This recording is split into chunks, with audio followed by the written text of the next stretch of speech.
नमस्कार दोस्तों, स्वागत है आप सभी का एक बार फिर से उत्कर्ष नर्सिंग क्लासेज के ऑनलाइन प्लेटफॉर्म के ऊपर, जहां पे हम लेके आए हैं एक और धमाकेदार सेशन। जी हाँ दोस्तों, आज है 14 नवंबर और आप सभी को पता है कि 14 नवंबर को वर्ल्ड डायबिटीज़ डे के रूप में हम इसको सेलिब्रेट करते हैं। जिस तरह से आपको पता है डायबिटीज़ इस पूरे विश्व में, स्पेशली हिंदुस्तान में जिस स्पीड से फैल रहा है, तो इस डायबिटीज़ के बारे में कुछ बेसिक बातें हमें पता होनी चाहिए। इस दिवस पे हमें डायबिटीज़ से बचने के तरीके तभी पता चल पाएंगे जब हमें ये पता रहेगा कि डायबिटीज़ क्या होता है, डायबिटीज़ क्यों होता है, डायबिटीज़ में क्या सिम्टम्स होते हैं और डायबिटीज़ का क्या इलाज होता है। इन तमाम बातों को यहाँ पे आज के इस वर्ल्ड डायबिटीज़ डे पे हम सीखने वाले हैं। तो गुड मॉर्निंग टू ऑल, स्वागत है सभी लोगों का। सबसे पहले तो मैं बताना चाहूँगा कि 2021 से लेके 2023 तक जो थीम है वर्ल्ड डायबिटीज़ डे की वो सेम ही चल रही है और वो थीम है असेस टू डायबिटीज़ केयर। हमारी जो थीम है वह है असेस टू डायबिटीज़ केयर। तो ये असेस टू डायबिटीज़ केयर जो हमारी थीम चलती है, ये थीम क्या है और इस थीम को ध्यान में रखते हुए क्या क्या इंपॉर्टेंट चीज़ें हैं जो आपको यहाँ पे वर्ल्ड डायबिटीज़ डे के बारे में समझनी है, एक एक करके मैं आपको बताऊँगा। तो सबसे पहले प्यारे दोस्तों, डायबिटीज़ की रिस्क पे कौन है, डायबिटीज़ जो है उसके होने की रिस्क किसको है। यहाँ पे एक बहुत ही सिंपल सा मैंने एक स्लाइड आपको शेयर करना है कि डायबिटीज़ जो है उन लोगों को होने की रिस्क ज़्यादा होती है जिनका बैड ईटिंग है, ईटिंग पैटर्न बहुत बुरा है, ईटिंग पैटर्न बढ़िया नहीं है, जिनको सेडेंट्री लाइफ स्टाइल है, जिन लोगों का उम्र एक बहुत बड़ा प्रावधान है। जैसे जैसे एज बढ़ती है डायबिटीज़ होने का खतरा बढ़ता है। हाँ, कुछ बच्चों को जन्म से डायबिटीज़ होती है, लेकिन जिनको पहले से डायबिटीज़ नहीं है विद एज डायबिटीज़ होती है। अगर कोई स्मोकिंग करता है या किसी में ब्लड प्रेशर ज़्यादा रहता है या कोई फैटीज आदमी है, ओबेसिटी एक बड़ा कारण है डायबिटीज़ के होने का। मतलब डायबिटीज़ किन लोगों को ज़्यादा होती है, तो मेरे हिसाब से डायबिटीज़ जो जन्म से अगर नहीं है तो जो ओबीज है, जिनका खाने का तरीका सही नहीं है, जिनका जो उम्र है वो थोड़ा एडवांस होता जा रहा है, वैसे वैसे उनको डायबिटीज़ होने का खतरा बढ़ता जाता है। अब सबसे पहले हम छोटा सा एक तरीका समझते हैं एक पिक्चर के साथ में कि डायबिटीज़ सर होता क्या है, डायबिटीज़ कितने टाइप का होता है। तो आप सभी को पता है कि पैनक्रियाज नाम की एक ग्लैंड होती है हमारी बॉडी के अंदर, पैनक्रियाज। और ये पैनक्रियाज ग्लैंड जो होती है ये एक हार्मोन बनाती है जिसका नाम है इंसुलिन। ये जो इंसुलिन हार्मोन होता है, हम जो भी खाना खाते हैं प्यारे दोस्तों, उसका एंड प्रोडक्ट ग्लूकोज बनता है और ग्लूकोज हमारी बॉडी की सेल के अंदर घुसता है। अब बॉडी की हर सेल को ग्लूकोज चाहिए, ग्लूकोज ब्लड के थ्रू सेल तक पहुंच तो जाएगा, पर ग्लूकोज की सेल में एंट्री कैसे होगी, जब सेल का दरवाजा खुलेगा। दरवाजा कौन खोलेगा, इंसुलिन। तो यहाँ पे पैनक्रियाज एक हार्मोन बनाता है, उस हार्मोन का नाम है इंसुलिन। इंसुलिन हार्मोन जो है वो यहाँ पे रिसेप्टर पे जाता है और रिसेप्टर पे जब इंसुलिन जाके बाइंड होगा तो ही ये जो ग्लूकोज है ना प्यारे दोस्तों, ये है मान लो इंसुलिन, और ये इंसुलिन हार्मोन यहाँ से मूव करेगा और इंसुलिन हार्मोन जब यहाँ से जाएगा और कहाँ जाएगा, यहाँ पे रिसेप्टर साइड पे जाएगा। तो जब इंसुलिन यहाँ से रिसेप्टर साइड पे जाएगा तभी जो है हमने बोला वहाँ पे क्या क्या हो पाएगा, तभी जो है ये दरवाज़ा खुलेगा और ग्लूकोज की एंट्री जो है, उस ग्लूकोज की एंट्री जो है इस सेल के अंदर हो पाएगी। और ये नॉर्मली होता भी है, इंसुलिन होता है, इंसुलिन जाता है, दरवाज़ा खोलता है और ग्लूकोज की एंट्री सेल में हो जाती है। पर अगर किसी मरीज को डायबिटीज़ हो जाए, जो कि टाइप 1 डायबिटीज़ हो, डायबिटीज़ मेनली 3 तरह की होती है वैसे तो, लेकिन अगर हम गैस्ट्रेशनल डायबिटीज़ को छोड़ दें थोड़ी देर के लिए, क्योंकि वो तो एक पर्टिकुलर प्रेगनेंसी से संबंधित बात होती है, तो एक कॉमन तरीके से समझे तो दो जो महत्वपूर्ण टाइप है, टाइप 1 और टाइप 2। टाइप 1 वो डायबिटीज होती है जिसके अंदर इंसुलिन जीरो होता है, insulin arm, pancreas fail to produce insulin, there is no insulin, there is zero insulin. तो जब जीरो इंसुलिन है तो कभी जिंदगी में दरवाजा खुलेगा ही नहीं, और जब कभी दरवाजा खुलेगा ही नहीं तो कभी ग्लूकोज की एंट्री सेल में होगी ही नहीं। इस तरह की डायबिटीज में आपको मरीज का इंसुलिन नहीं देना पड़ेगा बाहर से, इसलिए इस डायबिटीज का एक और नाम है डायबिटीज 1 या इंसुलिन डिपेंडेंट डायबिटीज मेलाइटस। एक ऐसी डायबिटीज जिसमें इंसुलिन जीरो होती है आपकी बॉडी में। मैंने कहा इंसुलिन अगर होती तो ये इस दरवाजे की चाबी है, चाबी लगते ही दरवाजा खुल जाता है, ग्लूकोज सेल में घुस जाता है। तो आपके ब्लड में ग्लूकोज जो है उसकी कमी हो जाती है, मतलब ग्लूकोज यूज आ जाता है सेल के अंदर, है ना। अब ग्लूकोज सेल में यूज आ गया, ये एक हो गया। अगर प्यारे दोस्तों ग्लूकोज है ही नहीं तो यूज आया ही नहीं, भी क्या आएगा जब है ही नहीं, सॉरी इंसुलिन है ही नहीं तो ग्लूकोज यूज आया ही नहीं। जब इंसुलिन नहीं है तो ताला नहीं खुला। अब अगर टाइप 2 डायबिटीज है वहां पे जो दूसरे नंबर की है, इसमें इंसुलिन बनता तो है लेकिन उतना नहीं बनता है जितना होना चाहिए। कहने का मतलब है कि इंसुलिन कम बनता है, या अगर वो बन जाता है तो आपके जो रिसेप्टर है इंसुलिन के, वो इसको रेस्पॉन्ड नहीं कर पाते प्रॉपर्ली। और जब ये प्रॉपर रेस्पॉन्ड नहीं कर पाते हैं, रिसेप्टर खराब हो जाते हैं। इसका कारण मैंने बोला ओबेसिटी है, इसका मैंने कारण बताया कि फैटनेस है, ये सब कारण है। और जब ये रेस्पॉन्ड नहीं कर पाते हैं तो ग्लूकोज की एंट्री सेल में नहीं हो पाती है। तो ग्लूकोज है, इंसुलिन भी है, लेकिन इंसुलिन दरवाजा खोल नहीं पा रहा है, ग्लूकोज सेल में घुस नहीं पा रहा है। इस तरह की डायबिटीज को मैं टाइप 2 डायबिटीज के नाम से जानता हूं, या मैंने इसी को नाम दिया non insulin dependent diabetes mellitus. एक ऐसी डायबिटीज जो इंसुलिन के ऊपर डिपेंड है ही नहीं, लेकिन इंसुलिन तो है इसलिए इंसुलिन पे डिपेंड नहीं है, फिर भी डायबिटीज है।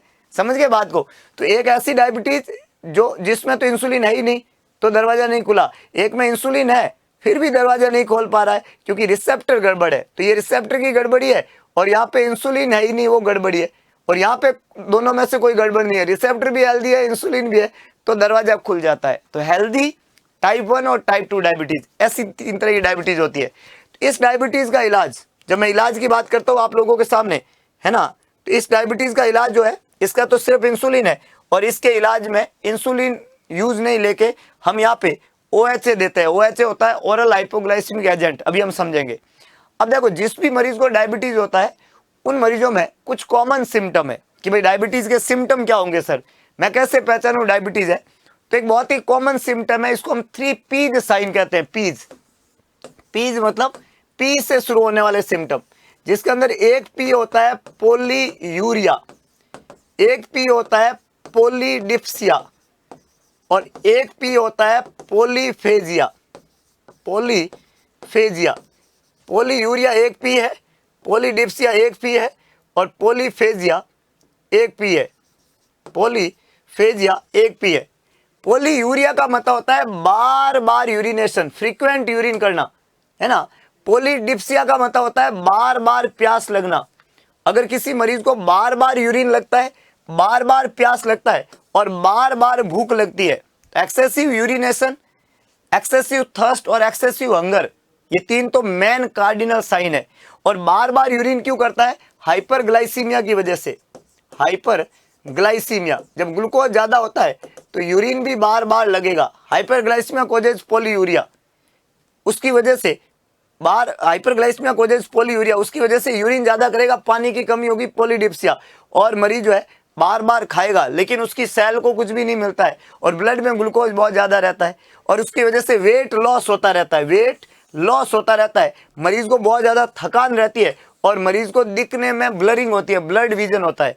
तो पोलीयूरिया, बार बार यूरिन लगना, पोलीडिप्सिया, बार बार प्यास लगना, पोलीफेजिया, बार बार भूख लगना, हाइपरग्लाइसीमिया, शुगर का ज्यादा रहना, मरीज को बार बार जो है उसको बहुत ज्यादा थकान रहना, वजन कम होना, दिखने में गड़बड़ होने लगना, ये कॉमन सिम्टम है डायबिटीज के। अगर ये किसी मरीज को आ रहा है तो इसका मतलब वो उसको डायबिटीज मेलाइटस बीमारी हो सकती है, शुगर की बीमारी हो सकती है कि नहीं है। तो आपको डायबिटीज के कॉमन सिम्टम पता होने चाहिए, इसका टाइप पता होना चाहिए, ये बीमारी के होने का कारण पता होना चाहिए। ये इंसुलिन की कमी वाली बीमारी है, हार्मोन की कमी वाली बीमारी है डायबिटीज। अब सर अगर किसी को डायबिटीज हो गई तो हम पता कैसे करें? तो डायबिटीज के पता करने का तरीका है कि आप ब्लड शुगर चेक करो, वो आपकी बढ़ी हुई होगी। तो कुछ और जांचें होती है, एडवांस जांचें, जिसमें एक होता है ओरल ग्लूकोज टॉलरेंस टेस्ट, जिसमें 75 ग्राम ग्लूकोज पिला के ओरली 75 ग्राम ग्लूकोज पिला के और उसको असेस करना।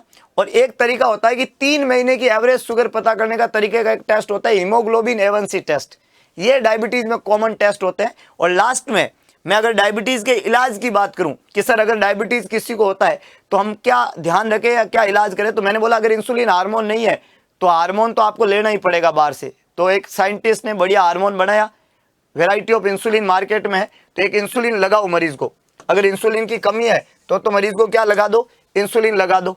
दूसरा तरीका मैंने बोला कि इंसुलिन है लेकिन रिसेप्टर गड़बड़ है, तो आप OHA दे दो। OHA क्या होता है, ओरल हाइपोग्लाइसिमिक एजेंट, इसको हम बोलते हैं ओरल हाइपोग्लाइसिमिक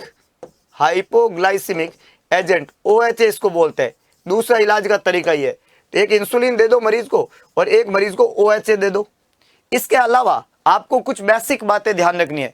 एक खान पान का ध्यान रखना है, हेल्दी फूड होना चाहिए आपको वजन नॉर्मल रखना है अपना, ओबेसिटी मोटापा नहीं आना चाहिए, जंक फूड नहीं खाने चाहिए, शराब नहीं पीना चाहिए, अल्कोहल यूज ना करें, स्मोकिंग ना करें, खाने का कंट्रोल होना चाहिए, हेल्दी लाइफस्टाइल होनी चाहिए, एक्सरसाइज होनी चाहिए, रोज व्यायाम करें, है ना। इन सब बातों का अगर आदमी ध्यान रखे तो उसको टाइप 2 डायबिटीज होने की रिस्क बिल्कुल नहीं होती है, जो कि ओबेसिटी और फूड हेल्दी नहीं होने की वजह से होता है, जो इंसुलिन की रेजिस्टेंस या रिसेप्टर गड़बड़ होने की वजह से होता है।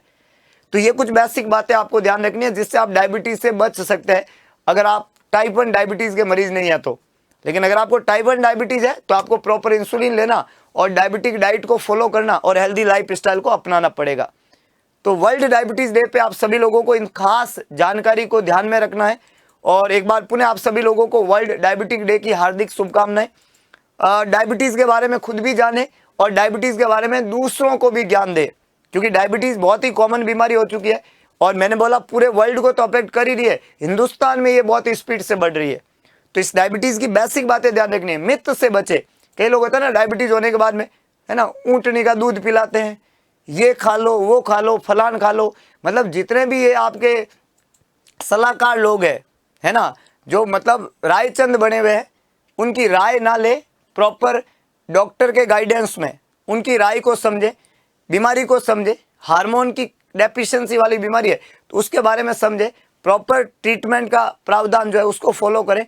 डायबिटीज़ के आप कौन से लेवल के मरीज हैं इसको पहचानें और फिर उसके अनुसार इलाज लेना होता है। तो ये सब बातें डायबिटीज़ के बारे में आप सभी को पता होनी चाहिए। अपने आसपास के लोगों को भी बताएं, जिनको भी डायबिटीज़ है उनको बेसिक एजुकेशन दे। डायबिटिक एजुकेटर की एक अच्छी भूमिका आप निभा सकते हैं अगर आपको डायबिटीज़ का अच्छा ज्ञान है। तो आई होप ये वीडियो जो है आपको डायबिटीज़ को समझने में मदद करेगी। इसी तरीके से जुड़े रहे उत्कर्ष के इस ऑनलाइन प्लेटफॉर्म के ऊपर, जहां सफलता से कम कुछ भी मंजूर नहीं है और सफलता जरूर मिलेगी अगर आप दिन प्रतिदिन इसी तरीके से मेहनत करते रहे। तो फिर मिलते हैं एक नए सेशन के साथ में, तब तक के लिए जय हिंद, जय भारत, जय महाकाल।